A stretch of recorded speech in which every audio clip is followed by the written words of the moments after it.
kukataa watu wasihoji. Udikteta ni kukataa kuhojiwa na kutaka watu washangilie unachosema.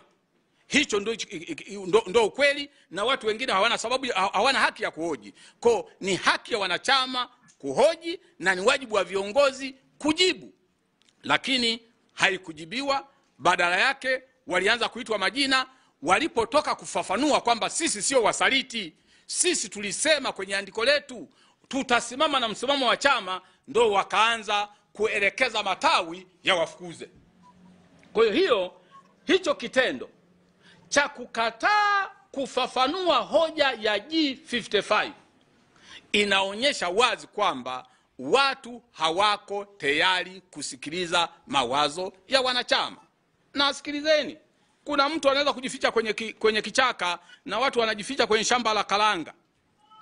Wanakuambia huu ni uamuzi wa mkutano mkuu, kwa hauwezi kujadiliwa. Embu nyie si mko hapa, maana mimi nasema nyie ni Watanzania. Nyie sio watalii kwamba wametoka nje wamekuja leo hapa, kwa mnatakiwa kuambiwa mambo ya hapa. Nyie mlikuwepo hapa. Chadema tuliandika barua kwa rais kuomba tukae tulete maridhiano ili siasa ziwe za kistaarabu. Tukaanza mazungumzo ya maridhiano, na mazungumzo yale yalikuwa ni azimio la baraza kuu kwamba tufanye mazungumzo ya maridhiano. Lakini nyie ni mashahidi. Aliyekuwa makamu wa mwenyekiti wakati ule, ambaye ni mwenyekiti wa sasa wa Chadema, Mheshimiwa Tundu Lissu, alitoka hadharani kupinga maridhiano. Mbowe akaitwa majina mengi sana kwamba ameramba asali kwa ajili ya maridhiano, ikapingwa hadharani. Hivi kupinga hadharani, na hawa G55 waliyeandika ushauri kwa katibu mkuu, kama ni usaliti, nani msaliti zaidi? Kama tufanye ni usaliti, nani msaliti zaidi?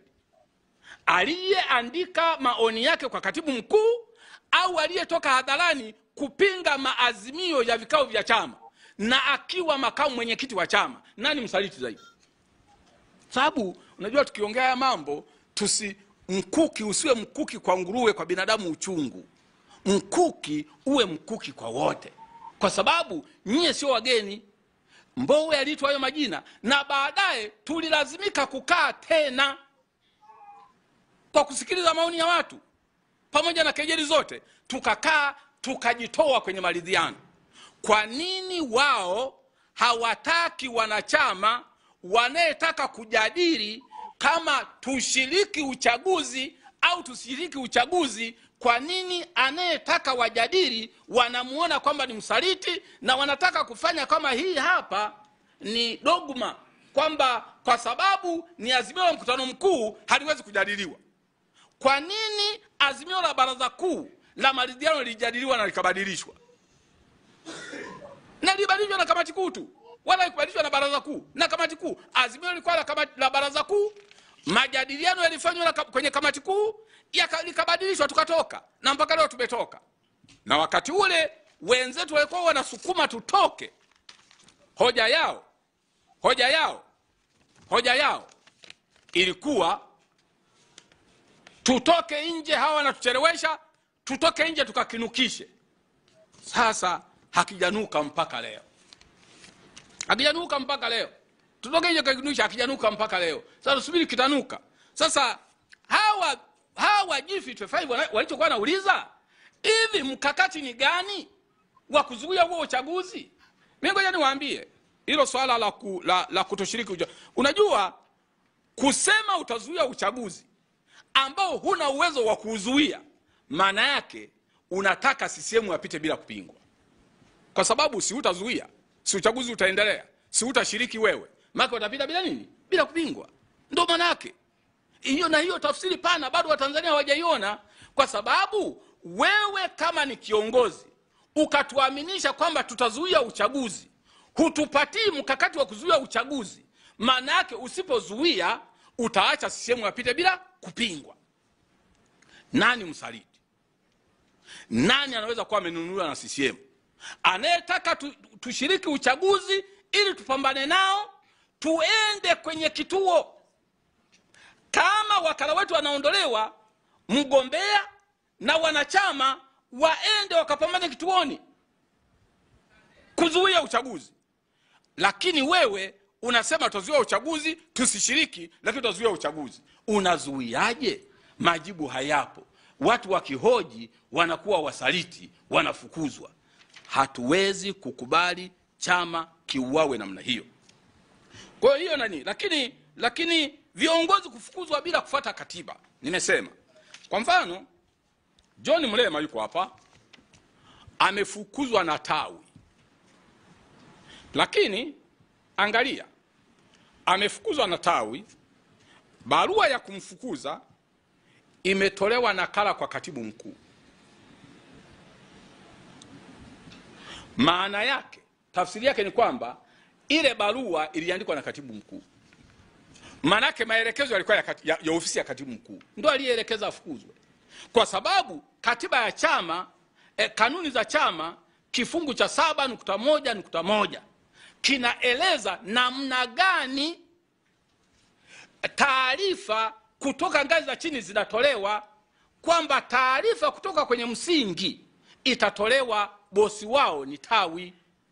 Taarifa ya tawi itatolewa kwenye kata, na taarifa ya kata itatolewa kwenye jimbo na kadhalika. Maana yake kama ni nakala ya barua ya kata ya tawi linajulisha kata kwamba tumemfukuza Mrema, nakala ilibidi ipelekwe kwenye kata, lakini imepelekwa kwenye ofisi ya katibu mkuu na wameipokea, na ofisi ya katibu mkuu ikaendorse, ikasema tumepokea na tumeiweka kwenye faili, na wakaisambaza. Maana yake kwa lugha nyingine ni ofisi ya katibu mkuu ndio inayeratibu matawi yafukuze watu. Hasa wangapi watafukuzwa na wangapi wataachwa? Wangapi watafukuzwa na wangapi wataachwa? Kwa hiyo kuna Patrick Yasenga. Patrick Yasenga ni mtunza hazina wa kanda. Mamlaka yake ya nidhamu kwa mujibu wa kanuni za chama, mamlaka yake ya nidhamu ni kamati kuu. Lakini ameandikiwa barua na tawi ya kutaka ajieleze. Hivi tawi linaweza kumwandikia mtunza hazina wa kanda ili aende kwenye tawi akajieleze kuhusu makosa yake ya kimaadili? Na kanuni zinaeleza kwamba kamati kuu ndio yenye kazi hiyo. Maana yake ukifanya hivi, na ndio nasema kwamba hiki chama kinakokwenda inaenda kubaya. Ukifanya hivi, maana yake ukiwa mbunge wa Chadema hutakuwa salama. Tawi linaweza likakuandikia barua likakufukuza wanachama. Maana yake ukiwa mwenyekiti wa Chadema kama Lissu leo hayuko salama. Anaweza akatoka katibu mmoja pale Ikungi akamfukuza wanachama. Si ndio hivyo? Si ndio tumeruhusu sasa matawi yafukuza watu wanachama? Na tunataka kusema kwamba ndio katiba yetu inavyosema. Mnyika inaweza akatoka mtu pale Kibamba katibu wa tawi akamfukuza wanachama. Ndio maana yake. Ni kweli tuende namna hiyo na sisi tunyamaze kwamba kwa sababu walichaguliwa? Haiwezekani. Haiwezekani. Wanachadema kataeni haya mambo. Kwa sababu Waswahili wa pwani wanasema ukiona jirani ananyolewa za kwako tia nini? Maji. Maana yake usipotia maji utanyolewa kafukavu. Kwa kadiri wanavyofukuza watu kinyume cha taratibu, na wewe unaunga mkono, na kesho na wewe utafukuzwa vile vile kinyume cha taratibu. Hakuna katiba ya Chadema inayoruhusu kiongozi yoyote yule achukuliwe hatua na tawi. Kiongozi, angalau kiongozi. Kwa sababu katiba imefafanua mamlaka ya nidhamu. Mamlaka ya nidhamu ya ngazi ya msingi ni tawi. Mamlaka ya nidhamu ya tawi ni kata. Mamlaka ya nidhamu ya viongozi wa kata ni jimbo, na kadhalika mpaka unakwenda kamati kuu kwa ngazi ya kanda, isipokuwa kamati kuu kwa ngazi ya kanda. Sasa tunafanyaje mambo ya namna hii? Mtunza hazina wa kanda ya kaskazini naye ameandikiwa barua na tawi. Ni mwenyekiti wa BAWACHA wa mkoa wa Kilimanjaro anaelekezwa tena anaelekezwa na mtu ambaye hata sio mwanachama. Katibu wa jimbo anaelekezwa fukuza fulani. Mtu yuko nje ya nchi anaelekeza katibu wa jimbo. Kwa hiki chama kuna watu wana mamlaka ya kuelekeza tu, hata kama sio wanachama wa Chadema wanaelekeza tu. Hiki chama kinaongozwa na kila mtu sasa hivi. Mnaona nyie kwenye mitandao, kuna watu wala sio wanachama, ni wanachama wa CCM wamekuwa wakubwa kuliko viongozi wa Chadema, wanatoa maelekezo kwenye Chadema. Na wengine wanasema mpaka wapewe taarifa nani kafanya hili jambo. Sio mwanachama wa Chadema. Hii sio Chadema tuliyojenga, na hatuwezi kunyamaza kimya, na hayuko wa kutunyamazisha. Sasa haya mambo yako, mambo mengi ya ukiukwaji wa katiba, lakini kwa faida ya muda na kwa sababu na nyinyi lazima muende na muda, sasa lazima nimesema kamati kuu, nimesema kwenye ubaguzi. Kamati kuu kwa kawaida huwa kuna grupu la WhatsApp la kamati kuu, lakini sasa hivi kuna magrupu haya mawili. Kuna moja wanaoongea mambo wanaoelewana, kuna moja la jumla. Maana kuna watu wametengwa pale kwa sababu wewe si kamati kuu sana, si mwenzetu, kwa wewe tunakutenga, hatukushirikishi. Lakini jambo la mwisho ambalo niongee, kwa sababu ya udikteta na uvunjaji wa katiba ambao unaendelea, chama sasa hivi kinaendeshwa na matamko ya viongozi, hakiendeshwi na vikao. Nitawapa mifano. Kinaendeshwa na matamko ya viongozi, na mkitoka hapa nile mkawaulize, nyie mnajua kwamba Mheshimiwa Lissu mwenyekiti wa chama amekamatwa, muda mrefu umepita sasa, na bahati mbaya ana kesi kubwa sana ya uhaini. Kwa kawaida chama chochote cha siasa, mwenyekiti akikamatwa, hata kama amekamatwa na amepewa kesi ndogo kama ya uchochezi, lazima kamati hii ikae, ijadili na iwe na mwelekeo. Lakini hawa jamaa waulizeni kama wamekaa kamati kuu, hawajakaa. Sasa kama hawajakaa, mwelekeo unafanywa na nani? Na matamko ya mtu mmoja, kwa sababu wana mdomo mpana, anaweza kutamka kwa wanatamka tu, na chama ndio kinaenda. Chama cha siasa, taasisi yoyote inaongozwa na vikao ili iwe taasisi, sio maneno yako ya kutoka kwa mkeo au kwa mmeo ukao unasema yanakuwa nini, yanakuwa ni taasisi. Lazima yatoke kwenye kikao. Hawajakaa kikao. Lakini sio hivyo tu, kuonyesha kwamba kuna mambo yanatolewa. Angalia tarehe 22, na sisi tulianza kuona toka siku ile, tarehe 22 baada ya uchaguzi mkuu tarehe 21. Tarehe 22 kulikuwa na baraza kuu la chama.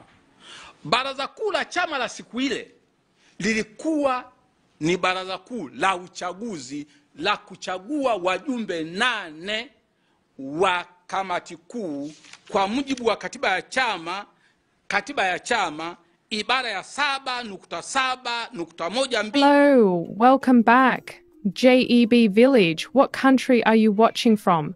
Today we will show you Africans who eat fish with electricity. African life in the village. They cook good fish, but with electricity. Have you ever eaten it? It's really strange, but it's nice because they eat happily and they also feel the whole world is theirs. It's amazing that this African community uses the same culture of believing that food cooked by a beautiful black woman is tastier, and men like to marry black women because they grow hotter in the country. What are your cultures? After cooking, they must be called old people so that they can eat here. What you are looking at is a fish with electricity. Being cooked, these fish are found in a well in Tanzania, Africa. The African community prepares food together. They sit and eat. When they start to eat, they eat with love and solidarity. They like to eat fish and other things. Surprisingly, this community believes that black women are the most popular for men to visit cities with black women because they believe that these women are hotter. For example, if you look at this girl who cooks, she is a black girl. Because they like women like this, they believe that a girl like this, her food will be tastier because she cooks more calmly. And when she cooks with a beautiful smile. Many people like girls like this more. Men collect cows and visiting families with daughters who are getting married. The surprising thing is that these fish are famous for their sweetness, even though they are electric fish. These fish are found in Tanzania, mainland Africa. Very attractive. If you look at her like this one who cooks, she is really beautiful. Africa is famous for having very beautiful women. Have you ever been to Africa? If you haven't been, tell us what country you are watching us from. Please count. Scrub channel. There's so many things today. In addition to having good food, the African environment is attractive because the climate is calmer, which causes African people to be beautiful and have softer skin than other continents. If you consider the African environment, it is an environment that encounters rain frequently, but also far from encountering a lot of rain to meet the sun with great calmness, the sun that does not hurt because many deserts are not found in Africa, but are found in other continents. Look at the many attractions found in this video. These are pots that are found only in Africa, but apart from being stuck in a pot, he uses it to move. It is a natural handle. He cuts a tree with 2 horns and holds the pot while moving maize grain that is very nutritious for men. But this grain is famous for children so that they can gain intelligence and women to find the strength to work. It should be remembered that in Africa, women do most of the housework and men go to find income to meet the family. Welcome to our channel to learn many things.